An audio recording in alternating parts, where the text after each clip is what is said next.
talked about a little bit of them on Monday. Thought this past weekend was a great stepping stone. I think that it was a great mental toughness battle for them. That there's a lot of chatter going on in the outside world about they can't play defense, what's going on, lineup changes, this and that. And they go out this weekend, they take care of business. They beat Bethune-Cookman just like they should have. The cookies. And they played a great brand of baseball. They didn't make a ton of errors. They made the plays. They had timely hits. And they broke out on Sunday with a 15 spot. And they looked like the dominant team that we all anticipated them being. Fast forward to last night. They played Tulane at home. Tulane LSU has always have this rivalry in midweeks. Tulane does a good job of beating us. It's always a big game. You always want to beat Tulane. They're a down-the-road rival. They always, Tulane is probably historically in Louisiana, is probably the second best baseball program in the state. Damn good uniforms. And they look great in their powder blue uniforms. I was there. I brought my little nephew and my brother-in-law. We were at the game, and all of their friends' kids were there. It was like their little league baseball team. And they sat down in left field line. Because most of these guys are Tulane guys. And so I was down the left field line. It was the first time in my entire life I've ever sat down the left field line and watched a game in Alex Box Stadium. So that was kind of cool. And they had, the bullpen guys are going down there. And like, man, I can see how when SEC play starts and stuff gets hectic and fans start getting wild and they're feeling nice and the sun's shining and they're drinking some beer and they're a little boozed up. I can see how throwing and getting loose in that bullpen is difficult because you are right on top of these guys, and God forbid you make a wild pitch and it goes down to the backstop and you are getting heckled. My little 4-year-old nephew was heckling the guy. The guy had mullet. He called him Mullet Man. That's not a heckle. That is a compliment. It's a great. Hey, Mullet Man, can I get a baseball? The guy turned around and laughed. Didn't have a baseball to give them to us. Tulane need to get a bigger budget. Get some baseballs out there. I mean, we're on a baseball field. You need bullpen balls. Okay. We need to work on that. Whatever. We need the balls. He was some nice gentleman in the stands gave us a baseball that he had gotten later. So and then Hudson was very happy. He was not crying anymore. And he walked out. He has Dippin' Dots on his face. Wait, cried? No, he was whining. He was doing like the I want to get what I want whine. How old is he? He's 4. Okay, you can still probably. He's 4. That. Old enough to learn how to manipulate at this point. Yeah, exactly. Oh, he knows. He knows how to get what he wants, no doubt. But back to the game. Wait, hold on. You talked about people getting heckled or like heckling along the first and third base line. Yep. Who was your bullpen catcher? Who was the bullpen catcher for LSU? They don't have a scholarship. Are you talking about the guy from Texas? I don't know. I'm just saying that there's a lot of pressure on those guys. Oh, I thought did you see the bullpen catcher for Texas? No. He got in trouble. A little bit more than trouble. He was not. It was not good look by him. So he is the bullpen catcher. He is finishing. The guy goes into the game. He turns around, gets down on a knee, and some guy gives him a flask, and he shoots a flask in the bullpen. The bullpen catcher. He's in trouble? I mean, dude. Yeah, he's in trouble. What do you mean, Lloyd? What do you mean is he in trouble? What do you mean, Lloyd? I think he got kicked off the team. No. Yeah, he's done. Lloyd, Bring him here. what do you mean, Lloyd? Lloyd, let's just flip this around. Let's imagine us watching an LSU football game and they pan the sideline and the 5th receiver is on the sideline just chugging it out of a flask. You can't do that. NIL deal. From the Thanks, man. From the stands. Maybe he gets a whiskey deal. What? He's a bullpen catcher. He's not on the team. He's a manager. He's a bullpen So what are you catcher kicking me off for? Because you can't do that. Just make him run sprints. You can't do that. What's the Spider-Man saying? He's like legit like. He's upset. He's upset. Lloyd wants to be able to do what he wants to do when he wants to do it, and not be told anything. I'm like the 4-year-old. That's okay. Lloyd thinks the bullpen catcher is like Buck and Aikman. Like, Yeah. Doesn't work that way. With great power comes great responsibility. With no power comes no responsibility. If you're the So you don't want any power. Oh my God. No, I don't. I'm just happy to be there. You're just a locker room The guy. uni on, Lloyd. You can't be drinking with the uni on. What a mentality. What a mentality that is. Wait, he didn't have the uniform on. Yeah, If you were the bullpen catcher, if you were the bullpen catcher of a team, you'd probably be like the most slagged out. You'd have the arm sleeve, Pit Vipers. You'd have the visor on his Texas One mask. arm sleeve, 6 wristbands. You'd have the visor with the Eye eyeglass. black. Have the the catcher's mask with the Oakleys in the mask. Yeah. Oh yeah. No sun. Does he He'd play? have the backward. He'd have the skull cap backwards the whole game. Definitely he would gets still have the hair. with the mask on top, just like waiting like this, like waiting for the call. Oh yeah, hands on the hip. Yeah, That's yeah. the move. He's kind of sitting on the ledge, like kind of looking at the people, like, hey, yeah, this is me. His name embroidered into the neck collar. Chains out, no doubt. Like that. That's exactly how you would be. But And then I would sit on the bucket as opposed to actually squatting. the knee savers. The knee savers, not Until- swaggy. Until one hits Necessary. you and you're just like, you know what, this bucket ain't getting it for me. Until you get thumbed the one good time, you're like, you know what, Dude. Ow. no more of Getting this. thumbed is no joke. No joke. I had to do it. So in 2017, when I was in Detroit, I was platooning with the other center fielder so if there's a lefty on the mound, I was starting. If there's a righty on the mound, he was a right fielder. And it was a righty on the mound, so I wasn't starting. Well, we had the catcher was catching. Starting catcher was catching, and the other catcher was DHing. And the bullpen catcher was in the bullpen warming up the pitchers. So we didn't have anybody to warm up the pitcher in between innings. So Brad Ausmus turns to me. He's like, "Hey, Took, go warm him up." I'm like, Smile or no smile? No.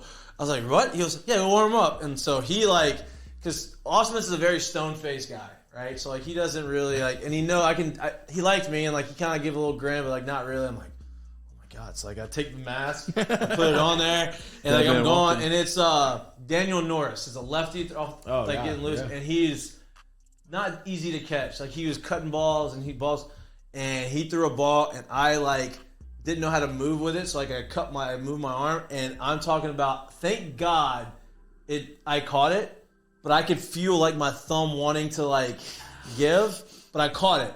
If this ball goes another about 2 centimeters lower, I'll break my thumb, and then I don't get to play. Yeah, cool joke, Brad. So then the other pitchers that were my friends, they would come in that game. They would come out the bullpen and they would just laugh. And so Justin Wilson, who's another lefty but throws upper 90s and had one of those ride fastballs. And so he sees me, he winks at me. He's like, "Don't worry," and he would just throw a nice easy right at my mask so I couldn't miss it. And then the catcher would get in. I'm doing whatever. I'm like, thank God. But dude, that's a lot of pressure. Scary. So one good thing about being left-handed, bro, they never look at you to do that. Yeah, They don't even have a mitt for you. Exactly. a lot of pressure on that. Well, because I saw a pass ball go by yesterday. Really? And it got by the catcher into the game. So they had to and I was like, ooh, this guy's wearing just the pads, no jersey. That's what I was saying. So he's chilling. Oh. And then the next pitch, you could tell the guy spikes a curveball. He gets on all fours, domes it up, and throws it that's back real different though. hard. That's in the bullpen. I'm doing this on the field. So This was on the field at LSU. This was last night. yeah, but on in the gameplay. I'm talking about in between innings, not on the bullpen. Oh no, this was during the game. Yeah, no, I'm not in I'm talking about hey, the catcher makes the last out. He goes back into the dugout. He has to get his stuff ready. You need someone to go you're warm on the the pitcher up. field, I'm on the field. So I only have the mask on and the mitt. I don't have any gear on. I have turfs on. I'm not, I'm not. Yeah, right. So I'm just making sure I catch the ball and get it back to the pitcher. It's a very nerve-wracking thing. That is. But back to the game. Back to the scheduled program. The Tigers won 7-5. I know everybody's not excited about the game because they didn't really hit a bunch of homers. They didn't really do anything crazy. To me, it showed me a lot about where the team is now going into the SEC play. They were down 2-0, start the game early, battled back, had some timely hits. They didn't have a ton of hits, but they had timely hits. They had guys in scoring position. They had bases loaded, getting on base hits, runs, RBIs. Those are the things that win the games. And then you get the opportunity of, okay, you have the lead, you need to close it out. Reyzelman comes in, and he goes 2 1/3 innings, strikes out 6. And this guy is saying, hey, I'm dropping the number 1 down, and I'm throwing you the old Terminator. If you can hit it, you can name it. Ain't nobody named it because nobody sniffed it. He was 95 to 98, and he was throwing absolute BBs. And these guys did not. He didn't throw a lot of pitches. 35 pitches. Can we sample these numbers really? 10 innings pitched, 20 strikeouts, not a single run given up. How many walks? I think 2. He walked a guy last night that should have been a strikeout. I thought it was a strike 3 that he didn't get the call. 2 walks. Hey, 10 So innings, 10 innings, 20 2 walks, 20 2 Ks. walks. So 2. I'll take that. He has That plays. 2 strikeouts per inning. That's nuts. How many innings did he pitch yesterday? 2? 2 1/3. He only has 10 on the season. He's a weapon. He threw 2. So think about this. I think he had 6 strikeouts yesterday. He had 6. So he threw And he 2 faced 1/3. 8. He threw 2 1/3 innings yesterday. He threw 3 innings at the last outing. So 5 1/3 innings his last 2 outings. 13 strikeouts. Jesus. And he's only throwing fastballs. Mm-hmm. Yeah. Is that a problem? No. For who? For The batter. For who? Yeah. Well, no, we were talking yesterday a little bit like while we were both he was leaving and I was going in. He got the first 5. I got the last 4, and he was like, "Man, Reyzelman is Where were you coming from, I thought Lloyd? you were going to say last 5. I was like, that's good. That's a good catch. Where were you coming from? work." I was finishing up, Work. and then I was like, "Oh, I have to get to the game because Work. this is work too." And so I was walking in, and you were talking about Reyzelman throws cheese balls, and I was like, "Okay, I want to watch it. Like, I'll pay attention." And where we got is like he's only throwing fastballs, and he said the same thing. Like he doesn't have another pitch. And what's the number of in college baseball that's if you're throwing above this, then it's fine. You only need a fastball. Look, you have a lot of touch it. I mean, you have a lot of closers in Major League Baseball that only throw fastballs. But they have I'll I'll say this. Listen. I'll say this. he gets cute. You got to understand, we're not dealing with professional hitters, Right. And 2, if they ain't hitting it and they're not catching up to it, I mean, keep throwing it until somebody starts. No until doubt. somebody gets on it. There's no real like.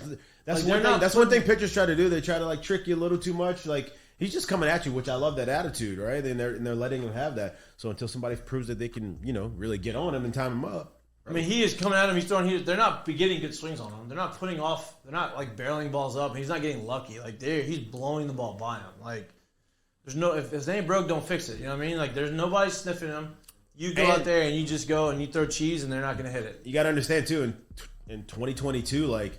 So he comes in the game yesterday. He's got already almost 8 innings pitched on the year, and they're probably a decent amount of numbers. Like, hey, this guy, this is his velo. He's gonna throw this many fastballs. So it's not like they didn't know, Right? That's what like I'm saying. they had a good Yeah, idea that he exactly. was gonna be heavy fastball, and well, there you go. Yeah. So he's throwing top of the zone too, which is hard So- to hit. Like if it looks like, and I don't have the numbers. I don't have the analytical numbers behind it, but it looks like he has like a spin rate guy. He's like What's his name? Reyzelman. Reyzelman. Ooh, Lloyd wants us to have the big cheese. every time he comes at a post game after he pitches the next show. He wants to have cheese puffs, and he wants us all to eat as many cheese puffs as he had strikeouts. Are you gonna have the big tub? Just Cheese. sit Big tub. Yeah. The Reyzelman tub. Reyzelman tub. The Reyzelman tub. Cheese balls. See how many cheese balls we can eat throughout the course of the year. So what number are we at now? We're Is that 20? He's at 20, so 20 cheese balls. 20 cheese balls. that you have each? to- Where, For yeah, every this single- is on Noah. Oh yeah. No. Graphics guy. Face down. Face down. Face down. This dude, our graphics Cheese guy, up. eats face chest down this way, like stomach on the ground, How? eating. Why? I don't know. That's what he does. Why? That's how he eats. Does he not like tables? He eats in his bed, and he puts a pillow down. Yeah. Feet and up. then he scoops. Feet up. He's like Feet up behind him? He's in like prone position. Scorpion. But I think LSU is in a good spot. Back arch? Back, you know what? Yeah, you gotta put the pillow in between Jared Mitchell. underneath your hips to keep the back arch from going up for sure. But I think last night's a good starting off point for not starting off point. I think that's a good way to enter into SEC play. They play A&M this weekend. It's going to be a big matchup. We have the show live from Fred's on Friday, which we are going to promo the crap out of because we didn't have many people last time. It was Mardi Gras last time we had a show. This weekend we have March Madness. You have LSU basketball on Friday. They play at 6. The baseball game's at 6:30, and it's March Madness. So you're gonna have TVs playing. I'm gonna talk to the Freds guys. Make sure we have some promo drinks where hey, the first 50 people in get a free shot or a free beer or free drinks. We have a tab for the Mik'd show. It's going to be great. The weather's going to be awesome. And it's a big weekend. Sun's out longer. It's gonna be Good time. It's gonna be You nice. gotta Then you got prepare the yourself, yes. what's that? It's a good way to kind of get the ball rolling for St. Patrick's Day. Yeah, Also, you want to lube yourself up yeah. a little bit before the game. Get a little sauced up, and then it's kind of the pregame to the St. Patty's Day parade the Right. next day.